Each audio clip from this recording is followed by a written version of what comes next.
Hello friends, welcome to my channel. जैसा कि मैंने आप लोगों को कहा था कि मैं आपको मुगल काल कंप्लीट कराऊंगा, तो बाबर और हुमायूं से रिलेटेड वीडियो ऑलरेडी मैंने आप लोगों को प्रोवाइड करा दी है।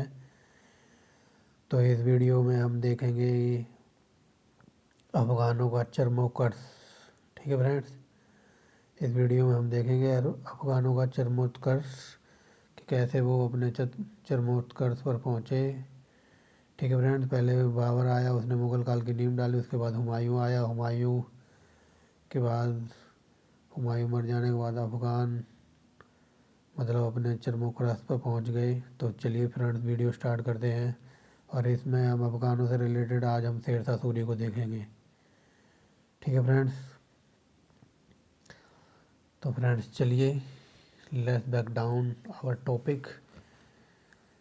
तो फ्रेंड्स, वीडियो स्टार्ट करने से पहले ना मैं आपको एक शेरशाह सूरी से रिलेटेड एक छोटी सी कहानी सुना देता हूँ कि जब कुछ समय के लिए ना, जब शेरशाह सूरी ना क्या कहते हैं बाबर की सेना में भी काम किया था इसने।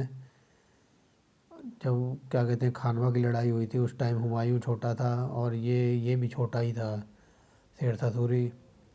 तो इसने कुछ समय के लिए ना क्या कहते हैं अफ़गानों क्या कहते हैं बाबर की सेना में भी काम किया था। ये अफ़गान था मूल रूप से। ठीक है फ्रेंड्स, याद रखेंगे। तो जब खानवा की लड़ाई हुई थी ना, तो ये उस टाइम सेना में ही था, क्या कहते हैं शेरशाह सूरी। तो लड़ाई बड़ाई होगी। अब लड़ाई लड़ाई के बाद वो बाबर की सेना थक वगैरह गई होगी।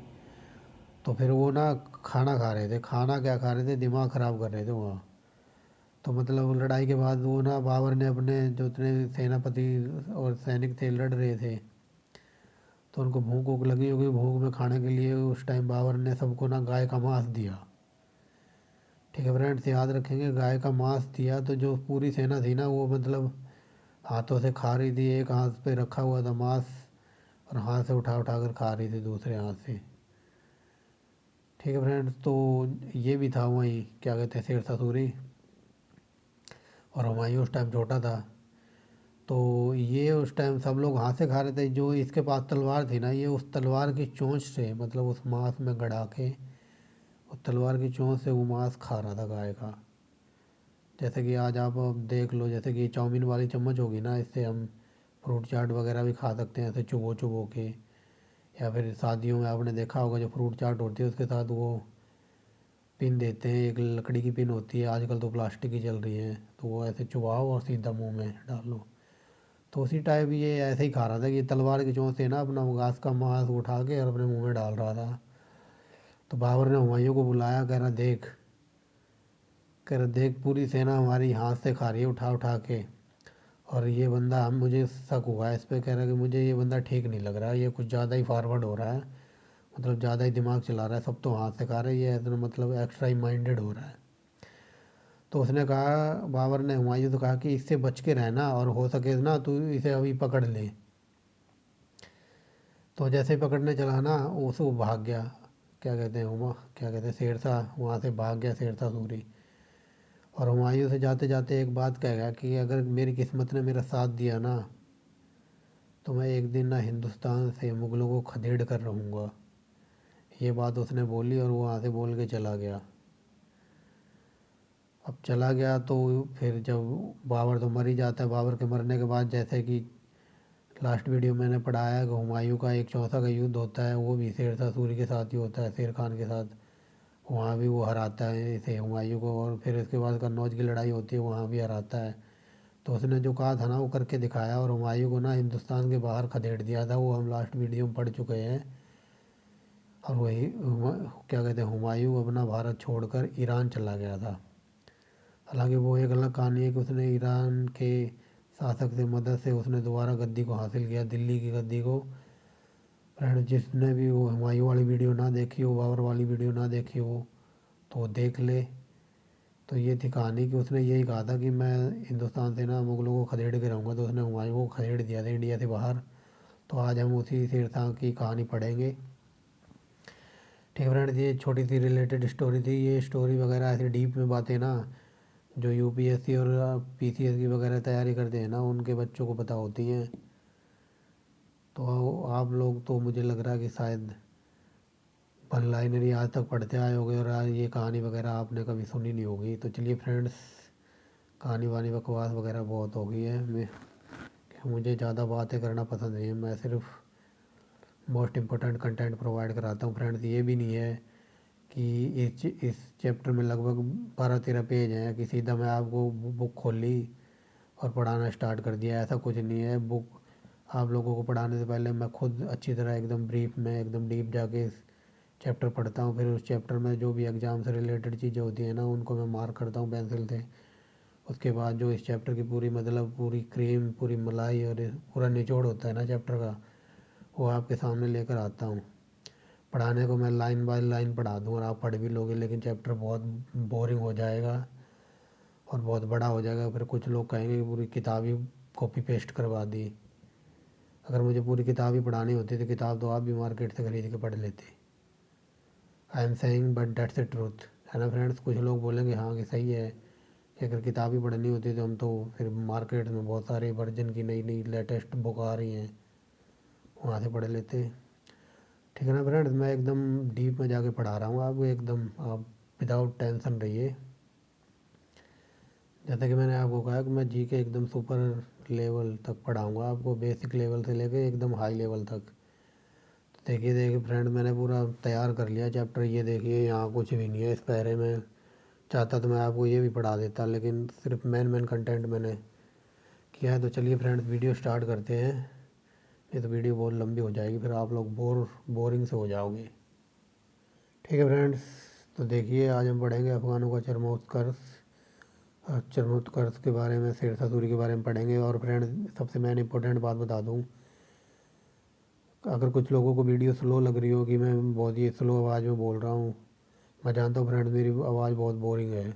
कई लोगों ने मुझे ये कहा है, जो मेरे फ्रेंड सर्कल हैं, कॉलेज के फ्रेंड थे, स्कूल के फ्रेंड थे, तो कहते तेरी आवाज़ बहुत बोरिंग लगती है। तो आप थोड़ा स्पीड में, बोरिंग क्या लगती है, बिल्कुल स्लो नॉर्मल आवाज़ में ना बंदा ऐसे ही धीरे धीरे ही बोलता है। अगर आपको थोड़ी बहुत, जैसे कि यूट्यूबर हैं और भी मैन जो बढ़िया टीचर हैं, मैं उनका नाम नहीं लेना चाहता, उनकी आवाज़ कंपेयर करना एकदम स्लो मोशन में, नॉर्मल सुनना, नॉर्मल करके, तो उनकी आवाज़ भी ऐसी आती है एकदम नॉर्मल पे, तो स्लो स्लो ही आती है। अगर फिर भी किसी को अच्छी ना लग रही हो ना, तो 1.25 1.25 यानी कि 125 पे या 1.05 पे 150 पे करके देख लेना। यूट्यूब में ऑप्शन होता है आवाज़ को मैनेज करने का, थोड़ा स्लो थोड़ा फास्ट। किसी को और फास्ट सुनना है तो और फास्ट सुन सकता है। ठीक है फ्रेंड्स, तो नॉर्मल आवाज़ तो सब बंदों की ऐसी ही होती है। और ख़ासकर अगर मैं एकदम स्पीड में पढ़ाने लग जाऊँ तो आप लोग कहोगे कि सर थोड़ा आप तो बहुत ही स्पीड पढ़ा रहे हो, इसलिए नॉर्मल ही रखिए आवाज़। अगर फिर भी किसी को दिक्कत हो रही हो, थोड़ी ज़्यादा ही स्लो लग रही हो, तो आप अपने हिसाब से एडजस्ट कर लेना। यूट्यूब में ऑप्शन होता है वॉल्यूम का। तो फाइनली बातें बहुत हो गई हैं, तो अब चलते हैं। तो देखो मैं बताता हूँ, जो अफ़गान थे ना, ये महमूद गजनबी की सेना में भी थे। और मैंने आपको बताया ये कुछ अफ़गान बाबर की सेना में भी थे। बाबर की सेना में, जैसे मैंने पहले ही आपको बता दिया कि ये शेरशाह सूरी था। तो अफ़गान तो गजनी की सेना में भी थे और तुर्क सेनाओं में भी थे, वही यहाँ लिखा हुआ है फ्रेंड्स। ये देखो, महमूद गजनबी की सेना में भी अफ़गान थे और तुर्कों की में भी अफ़गान थे। बट जो ये बलबन था ना, बलबन के राज्य में ना कुछ उत्पादी थे। उत्पादी तत्वों को नियंत्रित करने के लिए इसने अफ़गानों को दोआब और मेवों के क्षेत्र में तैनात किया था या बसाया था, आप कुछ भी कह लो। अब इसको आप ऐसे याद रखेंगे, जो बल, अब आपने घर में ही मान लो, आप घर में ही कई बच्चे उत्पाद होते हैं, उत्पादी, तो उनको नियंत्रण करने के लिए मतलब वो घर में उत्पाद मचाते हैं, ढीठ होते हैं पूरे।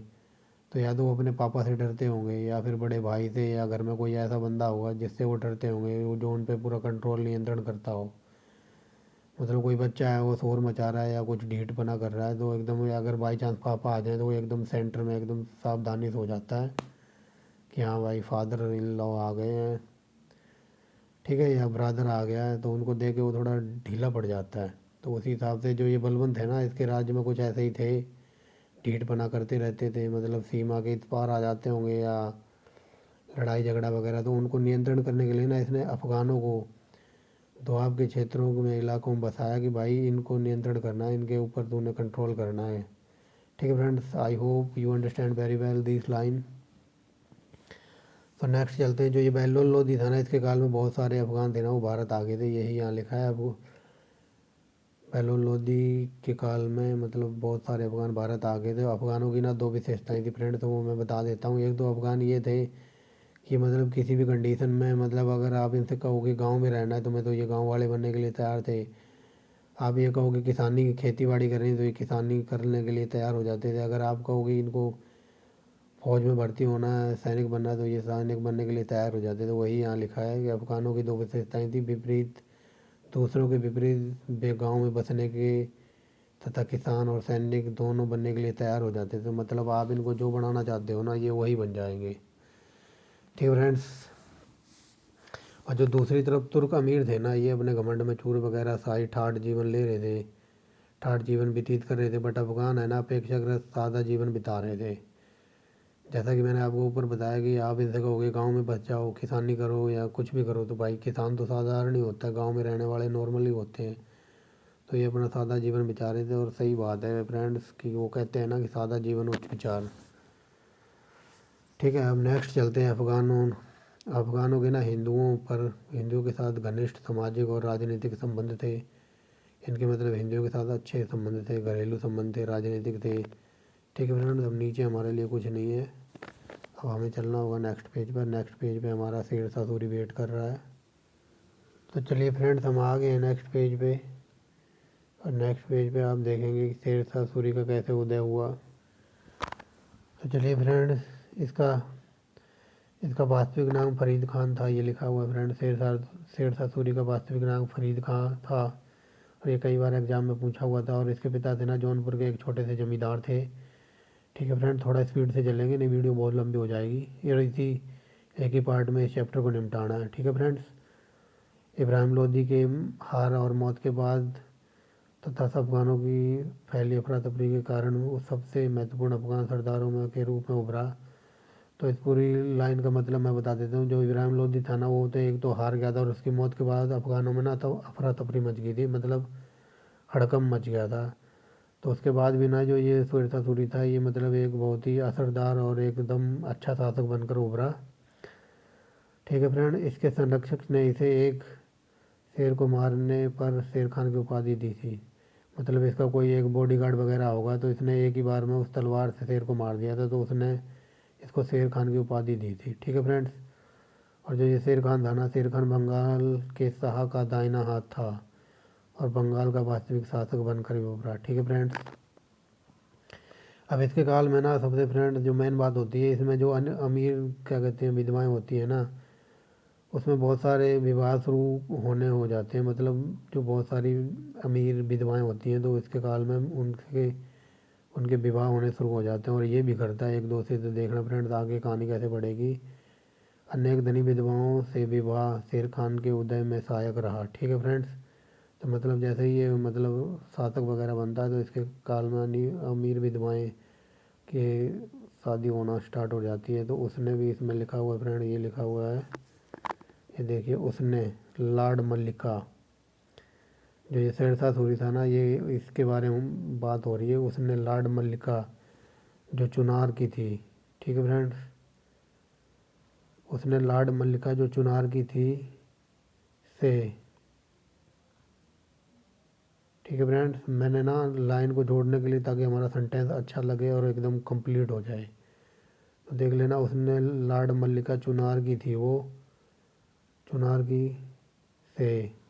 और ठीक है फ्रेंड्स, उसने लॉर्ड मल्लिका चुनार की से, और ये यहाँ और लिखा हुआ है, और गाजी के नसीर खान नूहानी की संतान विधवा और मियाँ मोहम्मद कल्ला पहाड़ की विधवा से विवाह किया। ठीक है फ्रेंड, जैसा कि मैंने इस लाइन का मतलब ऊपर वाली लाइन का बताया कि इसके काल में ना विधवाओं का के विवाह आरंभ हो जाते हैं। और इसने भी देखो यहाँ आते ही दो से विवाह कर लिया है।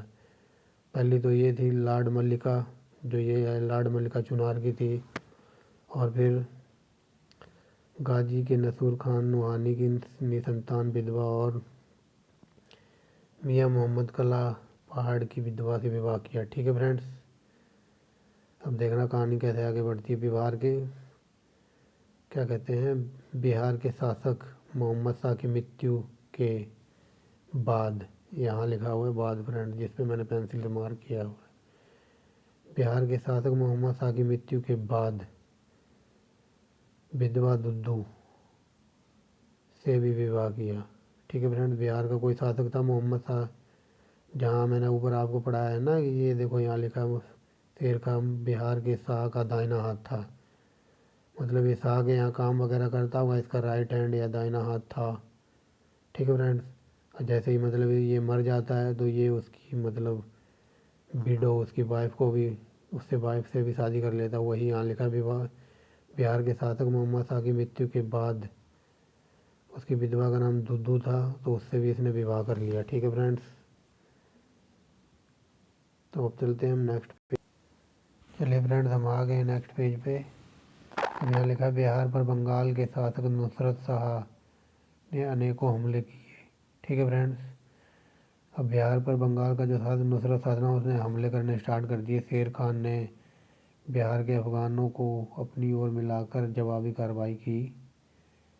ठीक है फ्रेंड्स, याद रखेंगे जो बिहार पर हमला करने लग गया ये नुसरत शाह, इसने अनेकों हमले किए, लेकिन शेर खान ने जो बिहार में अफगान थे ना उनको मिलाकर जवाबी कार्रवाई की। 1534 में बिहार के शासक को सूरजगढ़ की लड़ाई में हरा दिया इसने। ठीक है फ्रेंड्स, याद रखेंगे पेपर में क्वेश्चन ऐसे बन सकता है कि जो क्या कहते हैं बिहार और बंगाल में नुसरत शाह अनेकों हमले किए,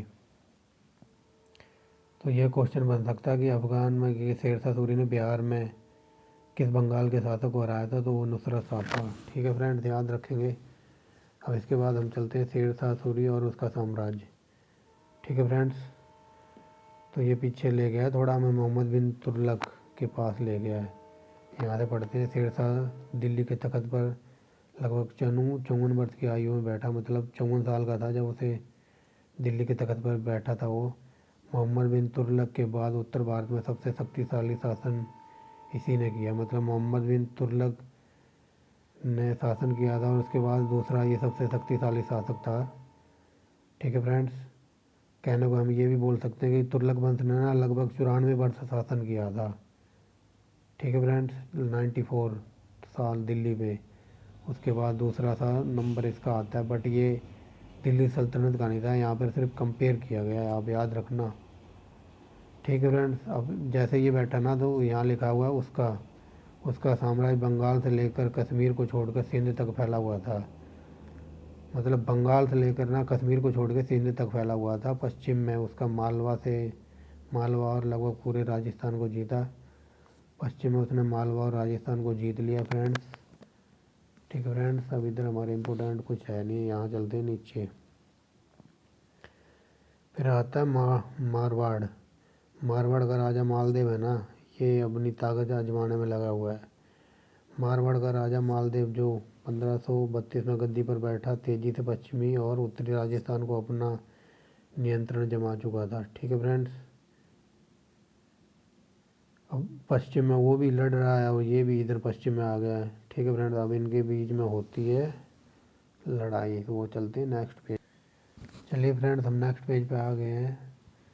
तो अजमेर और जोधपुर के बीच सम्मेल में राजपूत और अफगान सेनाओं के बीच टकराव हुआ 1544 में। ये दोनों ही क्षेत्र राजस्थान में पड़ते हैं, याद रखना। अजमेर और जोधपुर के बीच सम्मेल में राजपूत और अफगानी सेनाओं के बीच टकराव हुआ। तो फ्रेंड देखना, शेरशाह ने अजमेर और जोधपुर को घेरा डालकर जीत लिया। ठीक है फ्रेंड, मतलब इसने दोनों क्षेत्रों को घेर लिया और जीत लिया। ठीक है फ्रेंड, तथा मालवा के सिवाना के किले में पनाह लेने को मजबूर कर दिया। ठीक है फ्रेंड्स, मतलब जो ये थे ना क्या कहते हैं राजपूत, इनके खिलाफ इसने संघर्ष किया और अजमेर और जोधपुर को घेर डाला और जीत भी लिया। और मालवा को सिवाना के किले में मालदेव जो था ना क्या कहते हैं मालदेव को सिवाना के किले में छुपने पर या पनाह लेने पर मजबूर कर दिया। तो मालदेव इनका कोई वो था, राजपूतों का कोई सेनापति या वो होगा बादशाह वगैरह, तो उसने इसको हरा दिया और मालदेव को ना किले में छुपने पर मजबूर कर दिया, जहाँ जल्द ही उसकी मृत्यु हो गई। लो भाई जी, ये तो मर भी गया। शेरशाह ने अब मेवाड़ की तरफ मुड़ा। अब मतलब ये तो मर गया, अब शेरशाह ने क्या कहते हैं जोधपुर और अजमेर को जीतने के बाद अब ये मेवाड़ की तरफ मुड़ा। राणा विरोध करने की स्थिति में नहीं था मतलब ये राजपूतों को ही राणा कहा जाता है। तो मतलब राजपूत विरोध करने की स्थिति में नहीं थे, उसने चित्तौड़ की चाबियां शेरशाह को भिजवा दी। मतलब बिना लड़ाई मतलब सरेंडर कर दिया, अपने हथियार डाल दिए कि लो भाई हमारे किले की चाबियां तुम ले लो और आज से तुम ही राजपाट संभालो। ठीक है फ्रेंड्स, इस तरह 10 वर्ष की छोटी सी अवधि में बादशाह शेरशाह ने लगभग पूरे राजस्थान को रौंद डाला। उसका अंतिम अभियान कलिंजर के खिलाफ था। यह एक मजबूत किला बुंदेलखंड की कुंजी था।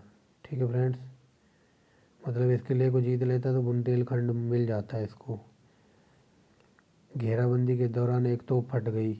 मतलब ये जब इस किले के कालिंजर के खिलाफ अभियान था ना, तो ये घेराबंदी वगैरह कर रहा होगा, तो वहाँ लड़ाई वगैरह में एक तोप फट गई और शेरशाह बुरी तरह घायल हो गया।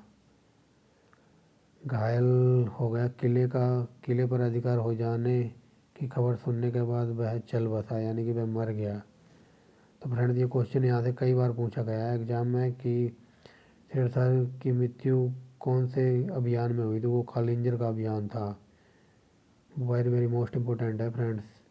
तो अब ये तो निमट चुका है, मतलब ये मर चुका है, इसका निपटारा हो गया। अब चलते हैं, शेरशाह का उत्तराधिकारी उसका दूसरा बेटा इस्लाम शाह बना, जिसे 1553 तक शासन किया। ठीक है फ्रेंड्स, ये 1545 में मर गया। अब 1545 से 1553 तक ये आ गया है। ठीक है फ्रेंड्स, बट ये कुछ कर नहीं पाता, क्योंकि पता क्यों, क्योंकि अब ये तो मर गया है।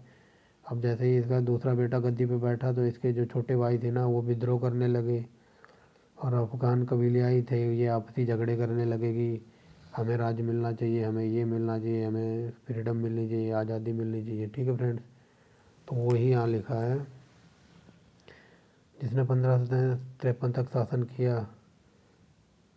ठीक है फ्रेंड, ये है उसकी अधिकांश ऊर्जा उसके भाइयों के विद्रोह और अफ़गान कबीलों के झगड़ों की। नेक्स्ट पेज पे चलते हैं। तो फ्रेंड्स, आ गए हम नेक्स्ट पेज पे। तो जैसा कि उसका बेटा गद्दी पर बैठा, लेकिन उसकी आधी शक्ति आधी ऊर्जा अपने भाइयों को समझाने में या उनके विद्रोह को दबाने में, और अफगानिस्तान के जो कबीले थे, अफगान कबीलों को समझाने की भेंट चढ़ गई। मतलब आधी शक्ति तो उसकी यहीं ख़त्म हो गई इनको समझाते समझाते। ठीक है फ्रेंड, जैसा कि मैंने आपको बताया था कहानी शुरू में ही कि हुमायूं ईरान चला जाता है, लेकिन अब शेरशाह तो मर गया, अब ये इसका बेटा था। अब ये अपने भाइयों को ही समझा रहा था, अपने अफगान कबीलों को समझा रहा था। तब तक ये देखो यहाँ लिखा है हुमायूं। इसी कारण हुमायूं को वह अफसर मिल ही गया। मतलब हुमायूं ने मतलब मौके पर चौका मार दिया, तो जिसके कारण हुमायूं को वह अफसर मिल गया। ठीक है फ्रेंड्स, 1555 में 2 संगीन युद्धों में उसने अफगानों को हराकर दिल्ली और आगरा पर फिर से कब्जा कर लिया। तो मतलब ये अपने भाइयों को समझा रहा था, तब तक पीछे से हुमायूं ने आके हमला कर दिया और मतलब दिल्ली और आगरा पर अपना अधिकार कर लिया। ठीक है फ्रेंड्स, यहाँ तक शेरशाह सूरी के बारे में समझ आया होगा। अब जैसे कि फ्रेंड्स हमने बाबर का पढ़ा था ना, कि बाबर का क्या योगदान था इंडिया के अंदर, वहाँ पे ऐसे ही इनका दे रखा है शेरशाह सूरी का, तो हम पढ़ते हैं। ठीक है फ्रेंड्स, हम देखो शेरशाह सूरी ने क्या क्या इंडिया के अंदर किया। अब ये बहुत अच्छा ही था, मतलब देखना आगे क्या क्या इसने किया था इंडिया के में आके लोगों के खिलाफ। साम्राज्य के कोने कोने में कानून व्यवस्था और पुनर्स्थापना शेरशाह सूरी के महत्वपूर्ण योगदानों में से एक थी। मतलब कानून व्यवस्था बनाने पर इसने जोर दिया। ठीक है फ्रेंड्स, उसने डाकू और रहजनों का सख्ती से दमन किया और जमींदारों को भी उन्होंने मालगुजारी देने से या सरकार का आदेश न मानने से इनकार कर दिया। ठीक है फ्रेंड्स, तो मतलब इसने कानून व्यवस्था मतलब कुछ नियम बनाए बहुत ही सख्ती से, और उसने डाकू और रहजनों का सख्ती से दमन किया। मतलब डाकू वाकू को निपटा दिया, और उन जमींदारों का भी जिन्होंने मालगुजारी देने या सरकार का आदेश मानने से इनकार कर दिया था, उनको भी इसने निपटा दिया। शेरशाह सूरी का इतिहासकार अब्बास खान सरवानी था। ये था लिखा हुआ फ्रेंड्स, छोटा था। ठीक है फ्रेंड्स, अब चलते हैं नीचे। सिंधु नदी से लेकर बंगाल सुनार गांव तक जाने वाली पुरानी शाही सड़क की शेरशाह सूरी ने मरम्मत कराई, जिसे काफ़ी समय तक ग्रांड ट्रंक रोड कहा गया। Very very most important question है ये। क्वेश्चन कई बार एग्जामों में बन चुका है कि जीटी रोड का निर्माण किसने कराया, तो शेरशाह सूरी ने कराया। ठीक है फ्रेंड्स, याद रखना इस बात को। सिंधु नदी से लेकर बंगाल के सोनार गांव तक जाने वाली उस पुरानी शाही सड़क का निर्माण कर मरम्मत करवाया, जिसे काफ़ी समय तक ग्रांड ट्रंक रोड कहा गया। ठीक है फ्रेंड्स, अगर मैं थोड़ा डीप में जाऊँ ना, तो ये इसने ना उस सड़क की मरम्मत कराई थी। लेकिन अगर थोड़ा एग्जामिनर भी अगर डीप जाए तो वो अगर ये पूछ ले कि ये इसको बनवाया किसने था, जो कच्ची सड़क थी, तो वो बनवाए थे चंद्रगुप्त ने, गुप्त साम्राज्य में बनाई थी। तो इसने ना उसको पक्की कराने का काम किया था। ये देखो लिखा है ना, शेरशाह सूरी ने मरम्मत कराई थी। वो कच्ची सड़क थी जो गुप्त साम्राज्य में बनवाई गई थी, बट इसने उसको पक्का करवाया था, मरम्मत कराई थी, और उसे नाम दिया गया ग्रांड ट्रंक रोड। ये जीटी रोड है, ये हमारे घर से बस सामने ही है, 5-7 मिनट की दूरी पे, जहाँ मैं रहता हूँ पानीपत में। ठीक है फ्रेंड्स, हमारे घर से मतलब 2-4 मिनट की दूरी पर है। उसने आगरा से जोधपुर और चित्तौड़ तक एक सड़क बनवाई, जो स्पष्ट गुजरात के बंदरगाहों तक जाने वाली सड़कों से जुड़ी हुई थी। ठीक है फ्रेंड्स, उसने एक तो ये पक्की करवाई थी और एक और बनवाई थी, ये जोधपुर और चित्तौड़ के बीच एक सड़क बनवाई जो गुजरात के बंदरगाहों तक जाने के लिए जुड़ी थी। उसने लाहौर के मुल्तान में एक तीसरी सड़क बनवाई। ठीक है, एक तो मतलब इस बंगाल से सीधा बंगाल के गांव से और सिंधु नदी से, मतलब अब तो मैं डायरेक्ट ये बता दूँ ना कि अमृतसर के से सीधे बंगाल को जोड़ती थी ये। देखो ये सिंधु नदी ये पंजाब में है अमृतसर में, और ये सोनार गांव पश्चिम बंगाल में है।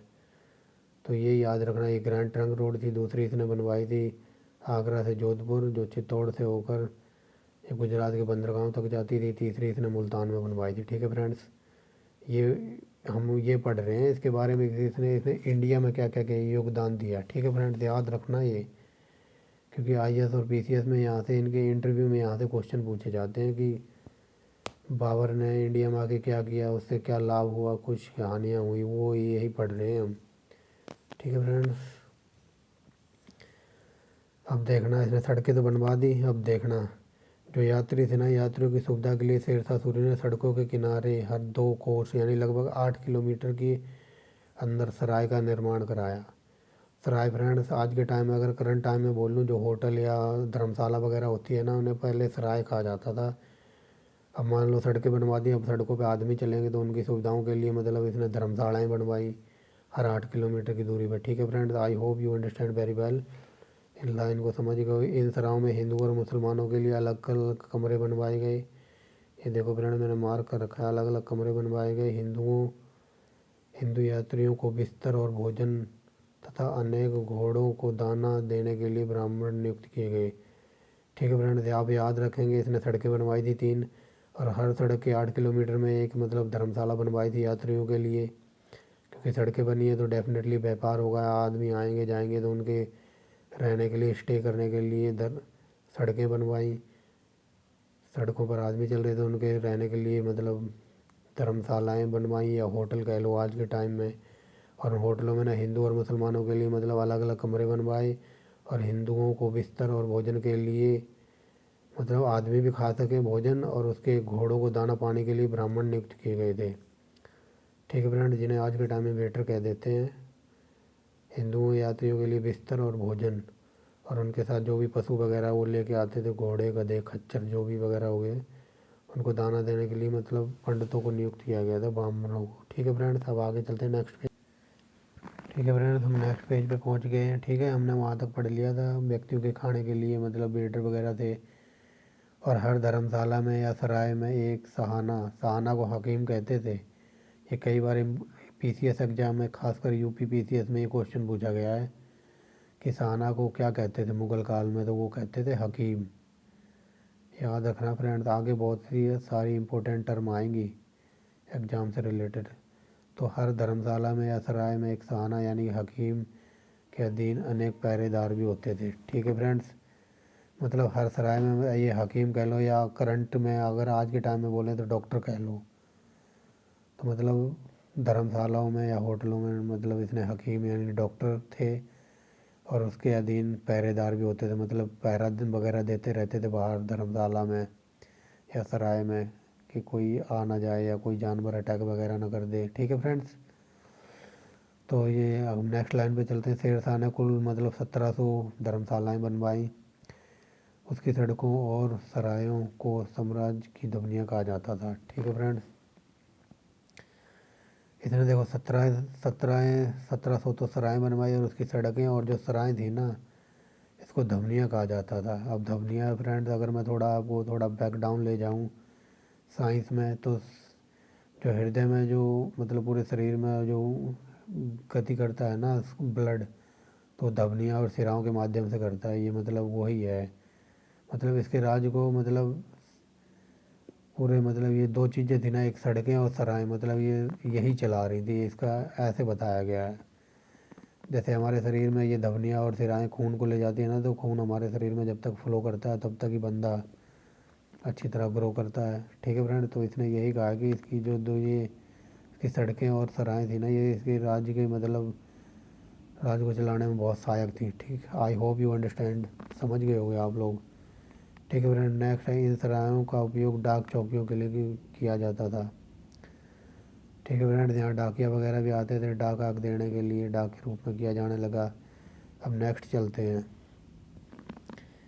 इसके पूरे साम्राज्य में मालों पर सिर्फ दो प्रकार का शुल्क लगाया जाता था, यानी कि दो स्थानों पर शुल्क लगाया जाता था, दो ही प्रकार का शुल्क लेता था ये भी। देखो यहाँ लिखा है, इसके पूरे साम्राज्य में माल पर शुल्क केवल दो स्थानों पर लगता था।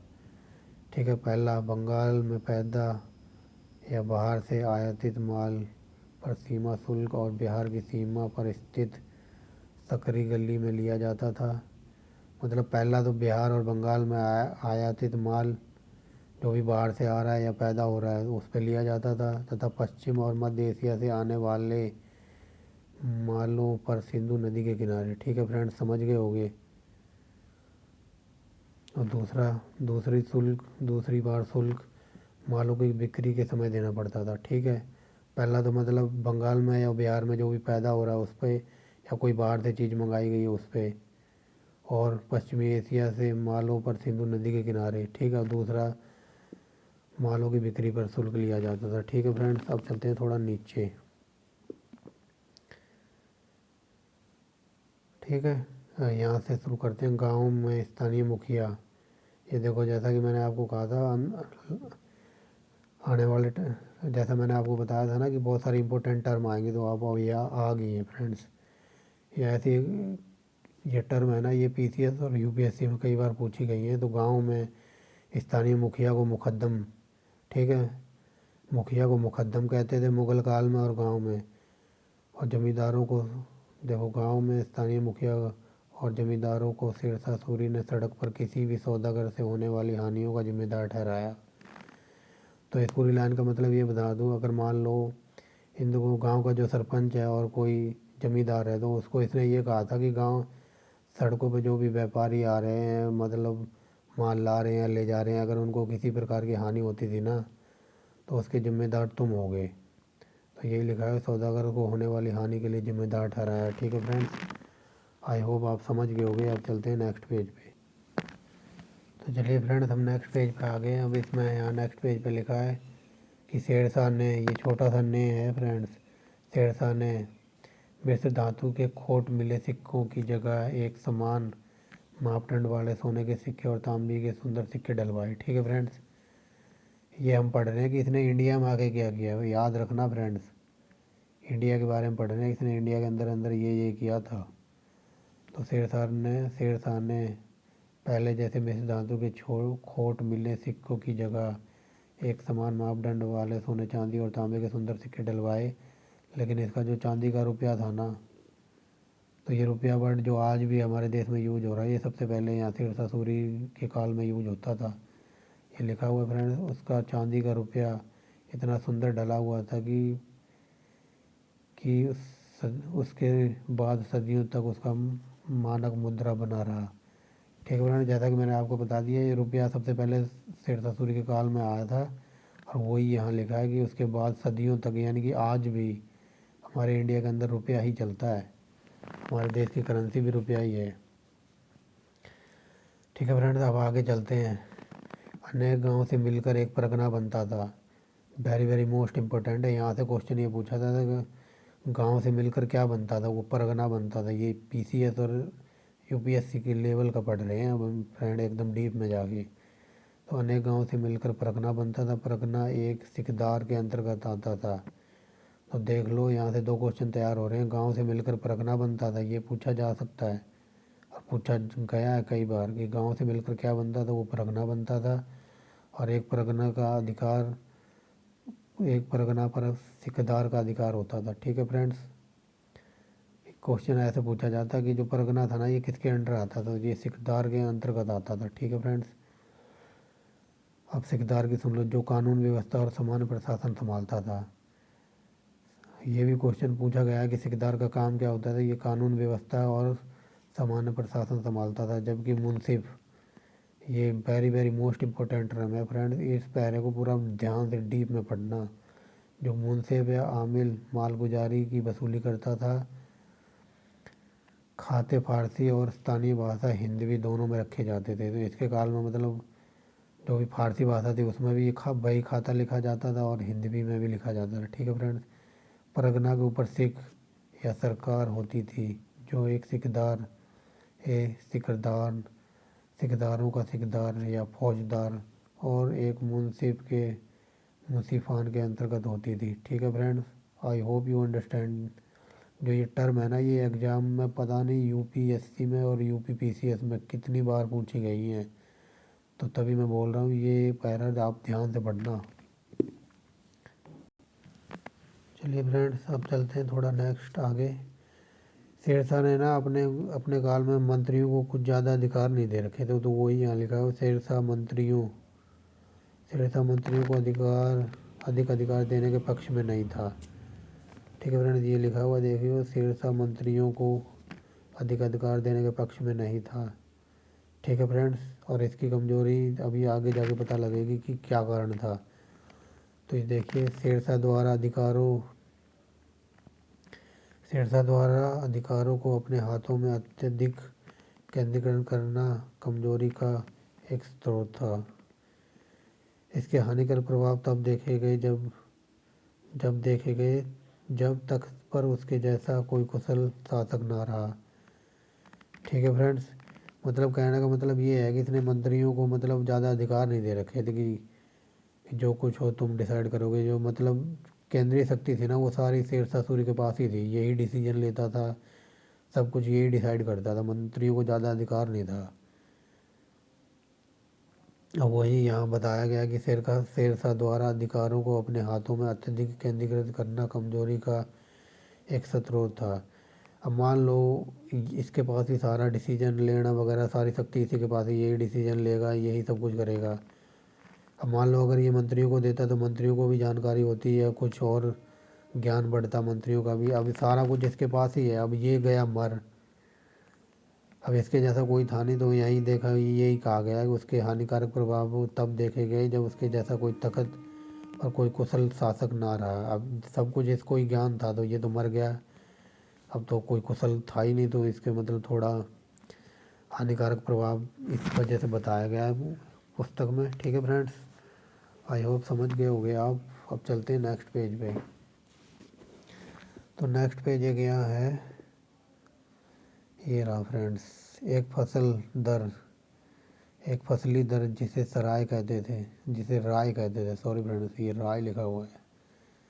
एक फसली दर जिसे राय कहते थे तय की गई, जिससे विभिन्न प्रकार की फसलों के लिए राज्य का भाग निर्धारित होता था।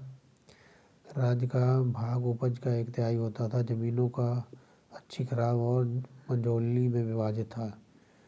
ठीक है फ्रेंड, देखो मैं इस पूरे पैरे का मतलब बताता हूँ। तो इसके काल में ना, जो भूमि वगैरह होती थी उसकी मापजोख की गई, फसल का एक फसली दर का विभाजन किया गया, फसलों का एक 1/3 भाग लेता था ये, मतलब किसानों से।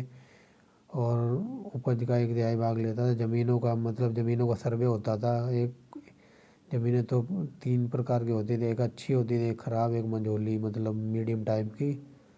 जैसे आजकल एक अच्छी होती है, एक जैसे आजकल कह देते हैं उपजाऊ है, बंजर है, ठीक है। तो यही लिखा हुआ है यहाँ। किसने ज़मीन का माप जो करवाया और फसल की दर नियत कर दी 1/3। और ज़मीन का सर्वे वगैरह होता था तो उसमें एक अच्छी ज़मीन होती थी, एक ख़राब होती थी, एक मंझोली होती थी जो मीडियम टाइप की, ठीक है फ्रेंड्स। अब चलते हैं। अब नेक्स्ट में लिखा है बोई गई ज़मीन का क्षेत्र, फसलों के प्रकार प्रकार और हर किसान के लिए देय राशि कागज़ पर दर्ज की गई जाती थी, ठीक है फ्रेंड्स। तो मतलब मैं बता देता हूँ। जो मतलब मान लो आप खेती कर रहे हो तो आपने क्या बोया वो भी दर्ज होता था, मतलब किसी कागज़ पे लिखा जाता था। फसल का प्रकार, हर प्रकार की देय राशि, मतलब आपको कितनी राशि देनी है, आपने इस क्षेत्र में इस खेत में क्या बोया, वो सब कुछ एक कागज़ पर नोट होती थी। तो वही लिखा है किसान को देय राशि एक कागज़ पर दर्ज की जाती थी जिसे पट्टा कहते थे, ठीक है फ्रेंड्स। आई होप समझ गए होगे। किसानों के कल्याण के लिए शेरशाह सूरी ने बहुत ख्याल रखता था किसानों के कल्याण का, ठीक है फ्रेंड्स। तो हम नीचे चलते हैं फ्रेंड्स। बस वीडियो थोड़ी देर की है, 5-7 मिनट की और। उसने कबीलियाई सरदारों के अधीन कबीलियाई फौज को खड़ी करने के चलन का त्याग कर दिया। समझना फ्रेंड्स इस वाली लाइन को। उसने कबीलियाई सरदारों के अधीन कबीलियाई फौज को खड़ी करने के चलन से त्याग कर दिया। इसके बदले उसने सैनिकों को सीधी भर्ती करने का सिलसिला आरंभ किया। मतलब इस लाइन का मतलब ये है उसने कबीलियाई सरदारों के अधीन कबीलियाई फौज को खड़ा करने से मना कर दिया। मतलब पहले सरदार वगैरह थे कबीलियाई क्षेत्र में, वो भर्ती वगैरह करते थे, इनके अधीन ही रहते थे वो फौज वगैरह। कबीलियाई जो सरदार थे ना उनके अधीन, मतलब उनके गुलाम वगैरह थे। तो ये जो फौज भर्ती होती थी इन सरदारों के गुलाम वगैरह इनके अधीन ही रहते थे वो, ठीक है। तो उसने इस प्रथा को ख़त्म कर दिया। और फिर उसने ये कहा आगे कि उसके बदले सैनिकों की सीधी भर्ती का सिलसिला आरंभ किया। मतलब अब इनके कबीलियाई सरदारों के अधीन भर्ती नहीं होगी, अब डायरेक्ट भर्ती होगी। तो यही लिखा हुआ है उसके बदले उसने सैनिकों की सीधी भर्ती का सिलसिला आरंभ किया, ठीक है फ्रेंड्स। और सबसे इम्पोर्टेंट पॉइंट ये है इसके घोड़े को शाही निशान से दागा जाता था। जो सेना भर्ती होती थी ना इसके घोड़ों को शाही निशान से दागा जाता था ताकि पहचान हो सके कि इसकी मतलब सेना में कोई घटिया किस्म का घोड़ा तो शामिल नहीं हुआ है, ठीक है फ्रेंड्स। ये देखो लिखा हुआ है घोड़ों को शाही निशान से दागा जाता था ताकि उसकी जगह कोई घटिया घोड़ा नस्ल का घोड़ा ना लाया जा सके, ठीक है फ्रेंड। नीचे कुछ है नहीं। तो अब नेक्स्ट पेज पे लिखा है उसने न्याय के विभिन्न विभागों में काजी नियुक्त किए गए थे। न्याय के लिए स्थानीय तौर पर दीवानी और फौजदारी के मामले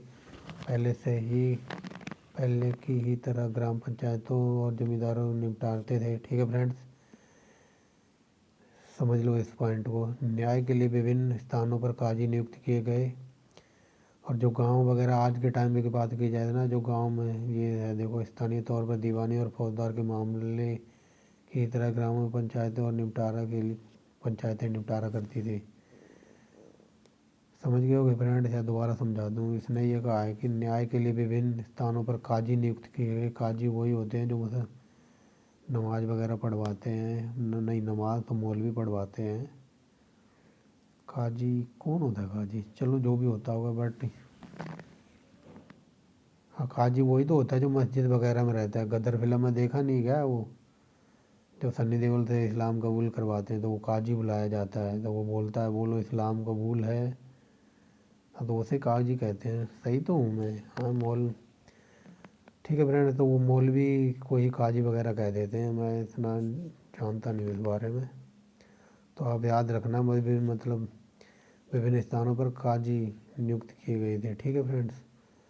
पर स्थानीय तौर पर दीवानी और फौजदारी के मामले पहले की तरह ग्राम पंचायतों और जमींदारों द्वारा निपटाए जाते थे। अभी ये बात कर रहा है कि जो गांव वगैरह में थे ना, गांव में तो इसने पहले ही दीवानी और फौजदारी के मामले ग्राम पंचायतों और जमींदारी, मतलब गांव में तो वो पंचायत निपटाती थी। और जो गांव के जमींदार थे ना वो आपस में ही निपटारा कर लेते थे गांव का। पंचायत और ज़मींदार जो वगैरह थे वो गांव का निपटारा खुद ही कर लेते थे। ठीक है फ्रेंड्स, लेकिन अब ये तो निमट गया था। अब इसका जो बेटा बैठा था ना, उसने एक नया पंगा छेड़ दिया है। तो यहाँ लिखा है, न्याय प्रदान करने के मामले में एक बड़ा कदम शेरशाह के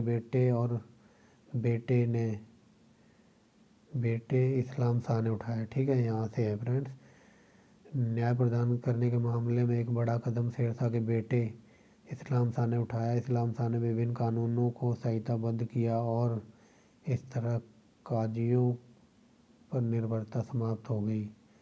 मतलब इसने काजी को नियुक्त किया था शेरशाह ने, ये लिखा है ना, न्याय के विभिन्न काजियों को नियुक्त किया गया, बट इसने काजियों को मुक्त कर दिया, सब कुछ एक में ही कर दिया। और काजियों की निर्भरता समाप्त हो गई जो इस्लामी शरीयत की व्याख्या करते थे।